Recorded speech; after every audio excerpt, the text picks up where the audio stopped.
Item ಯಾವುದೇ ಇರಲಿ try ಮಾಡಿ ಆಚಿ ಚಿಕನ್ ಮಸಾಲಾ. ಯುದ್ಧ ಪೀಡಿತ ಇರಾನ್ನಲ್ಲಿ ಚಿಕ್ಕಮಗಳೂರು ಮೂಲದ ಯುವಕ ನಿಶ್ಚಿತ್ ಸಿಲುಕಿದ್ದಾನೆ. ಇರಾನ್ನ ಮರ್ಚೆಂಟ್ ನೇವಿಯಲ್ಲಿ ಕಾರ್ಯನಿರ್ವಹಿಸ್ತಾ ಇದ್ದಂತಹ ಕೊಪ್ಪದ ಹಿರೇಕೊಡಿಗೆ ನಿವಾಸಿ ನಿಶ್ಚಿತ್ ಪೋಷಕರ ಸಂಪರ್ಕಕ್ಕೆ ಸಿಗ್ತಾ ಇಲ್ಲ. ಇದರಿಂದ ತೀವ್ರ ಆತಂಕಕ್ಕೆ ಒಳಗಾಗಿರುವಂತಹ ಪೋಷಕರು ಕೇಂದ್ರ ಸರ್ಕಾರದ ಸಹಾಯದ ನಿರೀಕ್ಷೆಯಲ್ಲಿದ್ದಾರೆ. ಎಲ್ಲಿದ್ದಾನೋ ಹೇಗಿದ್ದಾನೋ ಅನ್ನೋದು ತಿಳಿಯದೆ ಪೋಷಕರು ಕಂಗಾಲಾಗಿದ್ದಾರೆ.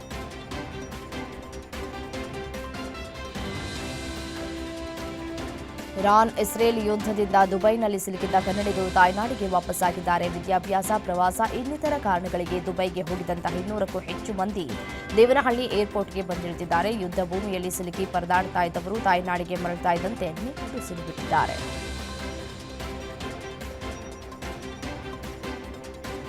ಇರಾನ್ನ ರಾಜಧಾನಿ ಟೆಹರಾನ್ ಮೇಲೆ ಅಮೆರಿಕ ಇಸ್ರೇಲ್ನ ದಾಳಿ ನಡೀತಾ ಇರುವುದರಿಂದ ಹಲವಾರು ಭಾರತೀಯ ವಿದ್ಯಾರ್ಥಿಗಳನ್ನು ಟೆಹರಾನ್ನ ಹೊರಗೆ ಸುರಕ್ಷಿತ ಸ್ಥಳಗಳಿಗೆ ಸ್ಥಳಾಂತರಿಸಲಾಗಿದೆ ಅಂತ ಭಾರತೀಯ ರಾಯಭಾರ ಕಚೇರಿ ತಿಳಿಸಿದೆ. ಕೆಲವು ವಿದ್ಯಾರ್ಥಿಗಳು ಸ್ವಯಂ ಪ್ರೇರಣೆಯಿಂದ ಟೆಹರಾನ್ನಲ್ಲಿಯೇ ಉಳಿಯೋದಕ್ಕೆ ನಿರ್ಧರಿಸಿದ್ದಾರೆ. ಅಂಥವರನ್ನ ಹೊರತುಪಡಿಸಿ ಉಳಿದವರನ್ನ ಶಿಫ್ಟ್ ಮಾಡಲಾಗಿದೆ. ತುರ್ತು ಸಂಪರ್ಕ ಸಂಖ್ಯೆಗಳನ್ನು ಕೂಡ ನೀಡಲಾಗಿದೆ.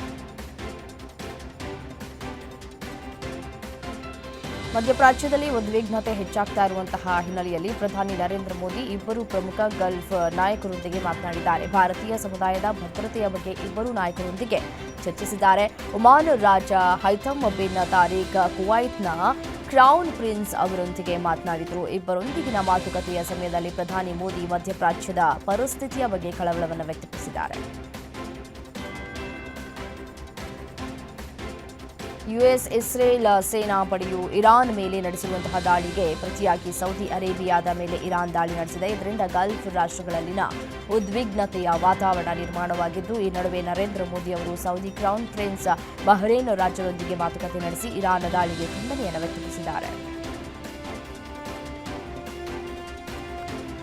ಇರಾನ್ನ ಸರ್ವೋಚ್ಚ ನಾಯಕ ಖಮೇನಿ ಹತ್ಯೆಯ ಬಗ್ಗೆ ಕೇಂದ್ರ ಸರ್ಕಾರದ ಮೌನಕ್ಕೆ ಕಾಂಗ್ರೆಸ್ನ ನಾಯಕಿ ಸೋನಿಯಾ ಗಾಂಧಿ ಖಂಡನೆ ವ್ಯಕ್ತಪಡಿಸಿದ್ದಾರೆ. ಈ ಸಂದರ್ಭದಲ್ಲಿ ಕೇಂದ್ರ ಸರ್ಕಾರ ಮೌನವಾಗಿರುವುದು ತಟಸ್ಥವಲ್ಲ, ಬದಲಾಗಿ ಪರತ್ಯಾಗ ಅಂತ ಟಾಂಗ್ ಕೊಟ್ಟಿದ್ದಾರೆ. ಖಮೇನಿ ಅವರ ಸಾವಿನ ಬಗ್ಗೆ ಕೇಂದ್ರ ಸರ್ಕಾರ ಯಾವುದೇ ಹೇಳಿಕೆ ನೀಡಿಲ್ಲ. ಆದರೆ ಮಧ್ಯಪ್ರಾಚ್ಯ ಪ್ರದೇಶದಲ್ಲಿ ಸಂಯಮ ಮತ್ತು ಉದ್ವಿಗ್ನತೆಯನ್ನು ಕಡಿಮೆ ಮಾಡುವುದಕ್ಕೆ ಕರೆ ನೀಡಿದೆ ಎಂದಿದ್ದಾರೆ.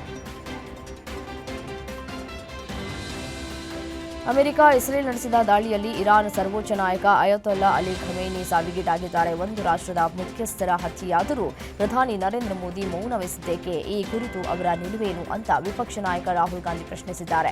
ಇರಾನ್ ಮೇಲೆ ನಡೀತಾ ಇರುವ ಏಕಪಕ್ಷೀಯ ದಾಳಿ, ಇದಕ್ಕೆ ಪ್ರತಿಯಾಗಿ ಇರಾನ್ ಇತರ ದೇಶಗಳ ಮೇಲೆ ನಡೆಸ್ತಾ ಇರುವ ದಾಳಿಗಳನ್ನು ಭಾರತ ಖಂಡಿಸಬೇಕು ಅಂತ ತಮ್ಮ ಎಕ್ಸ್ ಖಾತೆಯಲ್ಲಿ ಬರೆದುಕೊಂಡಿದ್ದಾರೆ.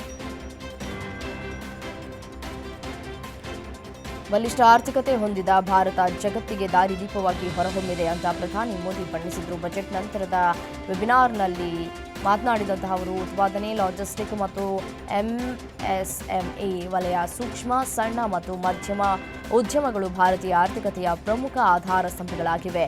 ಈ ವಲಯಗಳನ್ನು ಬಲಪಡಿಸುವುದರಿಂದ ದೇಶದ ಆರ್ಥಿಕತೆ ಬೆಳವಣಿಗೆ ವೇಗಗೊಳ್ಳುತ್ತದೆ. ಇದು ಜಾಗತಿಕ ಸ್ಪರ್ಧಾತ್ಮಕತೆಯನ್ನು ಹೆಚ್ಚಿಸುತ್ತದೆ ಎಂದರು.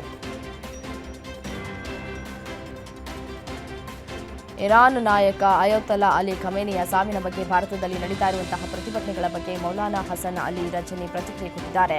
ಮುಂಬೈನಲ್ಲಿ ಮಾತನಾಡಿದ ಅವರು, ಅಲ್ಲಿ ಮಡಿದವರಿಗೆ ನಾವು ನಮ್ಮ ಸಂತಾಪವನ್ನು ಸೂಚಿಸುತ್ತೇವೆ. ನಾವು ಕೂಡ ಅವರ ದುಃಖವನ್ನು ಹಂಚಿಕೊಳ್ತೇವೆ. ಆದರೆ ಪ್ರತಿಯೊಂದು ದೇಶವು ತನ್ನ ವಿವಾದಗಳನ್ನು ತನ್ನ ದೇಶದೊಳಗೆ ಇಟ್ಕೊಳ್ಬೇಕು, ಅವುಗಳನ್ನು ಬೇರೆ ಕಡೆ ತೆಗೆದುಕೊಂಡು ಹೋಗಬಾರದು ಅಂತ ಹೇಳಿದ್ದಾರೆ. ಇಸ್ರೇಲ್, ಅಮೆರಿಕ ಹಾಗೂ ಇರಾನ್ ನಡುವೆ ನಡೀತಾ ಇರುವಂತಹ ಯುದ್ಧದ ಕುರಿತು ಭಾರತ ಅಧಿಕೃತವಾಗಿ ಪ್ರತಿಕ್ರಿಯೆ ನೀಡಿದೆ. ಇರಾನ್ ಮತ್ತು ಗಲ್ಫ್ನಲ್ಲಿ ಬಿಕ್ಕಟ್ಟು ಶುರುವಾಗಿರುವುದು, ಅದರಿಂದ ಸಾವು ನೋವುಗಳಾಗಿ ಸಹಜ ಬದುಕು ಅಸ್ತವ್ಯಸ್ತಗೊಳ್ತಾ ಇರುವುದಕ್ಕೆ ಭಾರತ ಆತಂಕ ವ್ಯಕ್ತಪಡಿಸಿದೆ. ಗಲ್ಫ್ ದೇಶಗಳಲ್ಲಿ ಕೆಲಸ ಮಾಡ್ತಾ ಇರುವ ಕೋಟಿ ಸಂಖ್ಯೆಯ ಭಾರತೀಯರ ಸುರಕ್ಷತೆ ಬಗ್ಗೆ ಚಿಂತೆ ವ್ಯಕ್ತಪಡಿಸಿದೆ. ವಿದೇಶಾಂಗ ವ್ಯವಹಾರಗಳ ಸಚಿವಾಲಯದ ವಕ್ತಾರರು ಹೇಳಿಕೆ ಬಿಡುಗಡೆ ಮಾಡಿದ್ದು, ಬಿಕ್ಕಟ್ಟು ಅಂತ್ಯಗೊಳ್ಳುವಂತಾಗಲಿ ಅಂತ ಮನವಿ ಮಾಡಿದ್ದಾರೆ. ಇರಾನ್ ವಿರುದ್ಧದ ಅಮೆರಿಕ ಇಸ್ರೇಲ್ ದಾಳಿಯಿಂದಾಗಿ ಮಧ್ಯಪ್ರಾಚ್ಯ ಹೊತ್ತಿ ಉರಿತಾ ಇದೆ. ಅಪಾರ ಪ್ರಮಾಣದಲ್ಲಿ ನಷ್ಟ ಉಂಟಾಗ್ತಾ ಇದ್ದು, ನೂರಾರು ಅಮಾಯಕ ಜನರು ಕ್ಷಿಪಣಿ ಹೊಡೆತಕ್ಕೆ ಬಲಿಯಾಗ್ತಾ ಇದ್ದಾರೆ. ಅಮೆರಿಕ ಇಸ್ರೇಲ್ ನಡೆಸಿದ ಕ್ಷಿಪಣಿ ದಾಳಿಗೆ 165 ಅಮಾಯಕ ಶಾಲಾ ಬಾಲಕಿಯರು ಮೃತಪಟ್ಟಿದ್ದು, ಒಟ್ಟು ಇದುವರೆಗೆ 787 ಇರಾನ್ ಪ್ರಜೆಗಳು ಬಲಿಯಾಗಿದ್ದಾರೆ. ಶಾಲೆಯೊಂದರ ಮೇಲೆ ಅಮೆರಿಕ ಇಸ್ರೇಲ್ ನಡೆಸಿದ ವಾಯುದಾಳಿಯಲ್ಲಿ ಮೃತಪಟ್ಟ 165ಕ್ಕೂ ಹೆಚ್ಚು ಬಾಲಕಿಯರಿಗೆ ಇರಾನ್ ಸಾಮೂಹಿಕವಾಗಿ ಪುಟ್ಟ ಸಮಾಧಿಗಳನ್ನು ತೋಡಿ ಆ ಚಿತ್ರಗಳನ್ನು ಹಂಚಿಕೊಂಡಿದೆ. ಇವು ನಿರಪರಾಧಿ ಬಾಲಕಿಯರಾಗಿ ತೋಡಲಾದ ಸಮಾಧಿಗಳು. ಟ್ರಂಪ್ ನೀಡಿದ ರಕ್ಷಣೆಯ ಭರವಸೆ ಈ ರೀತಿ ಕಾಣುತ್ತದೆ ಅಂತ ಆಕ್ರೋಶವನ್ನು ಹೊರಹಾಕಿದೆ. ಮಿನಾಬ್ ನಗರದ ಶಾಲೆಯೊಂದರ ಕಟ್ಟಡ ಸಂಪೂರ್ಣವಾಗಿ ನಾಶವಾಗಿ ವಿದ್ಯಾರ್ಥಿನಿಯರು ಸಾವನ್ನಪ್ಪಿದ್ದಾರೆ. ಇರಾನ್ ಮೇಲೆ ಇಸ್ರೇಲ್ ಅಮೆರಿಕದ ಪಡೆಗಳ ದಾಳಿ ಮುಂದುವರೆದಿದೆ. ಟೆಹರಾನ್ನಲ್ಲಿ ವಿಮಾನ ನಿಲ್ದಾಣದ ಮೇಲೆ ಬಾಂಬ್ ದಾಳಿ ನಡೆಸಲಾಗಿದೆ. ಇರಾನ್ನ ಮೆಹ್ರಾಬಾದ್ ಅಂತಾರಾಷ್ಟ್ರೀಯ ವಿಮಾನ ನಿಲ್ದಾಣದ ಮೇಲೆ ವೈಮಾನಿಕ ದಾಳಿ ನಡೆದಿದ್ದರಿಂದ ಸುತ್ತಲೂ ಹೊಗೆಯಿಂದ ಆವೃತವಾಗಿದೆ. ವಿಮಾನ ನಿಲ್ದಾಣ ಛಿದ್ರವಾಗಿದ್ದು ಕಪ್ಪು ಹೊಗೆ ಏಳುತ್ತಿರುವ ವಿಡಿಯೋ ಸಾಮಾಜಿಕ ಜಾಲತಾಣದಲ್ಲಿ ವೈರಲ್ ಆಗಿದೆ. ಇಸ್ರೇಲ್ ಇರಾನ್ನ ತಜ್ಞರ ಮಂಡಳಿಯನ್ನು ಹೊಂದಿರುವ ಕೋಮ್ನಲ್ಲಿರುವ ಕಟ್ಟಡದ ಮೇಲೆ ವೈಮಾನಿಕ ದಾಳಿ ನಡೆಸಿದೆ. ಇರಾನ್ನ ಹೊಸ ಸುಪ್ರೀಂ ನಾಯಕನನ್ನು ಆಯ್ಕೆ ಮಾಡುವ ಜವಾಬ್ದಾರಿಯನ್ನು ಈ ಮಂಡಳಿ ಹೊಂದಿದೆ. ಹಿಂದಿನ ಇಸ್ರೇಲ್ ದಾಳಿಗಳಲ್ಲಿ ಮಾಜಿ ಸುಪ್ರೀಂ ನಾಯಕ ಅಲಿ ಖಮೇನಿ ಸಾವನ್ನಪ್ಪಿದ ನಂತರ ಉತ್ತರಾಧಿಕಾರಿಯನ್ನು ಆಯ್ಕೆ ಮಾಡುವುದಕ್ಕೆ ಸದಸ್ಯರು ಮತಗಳನ್ನು ಹಾಕ್ತಾ ಇದ್ದಾಗ ಈ ದಾಳಿ ನಡೆದಿದೆ.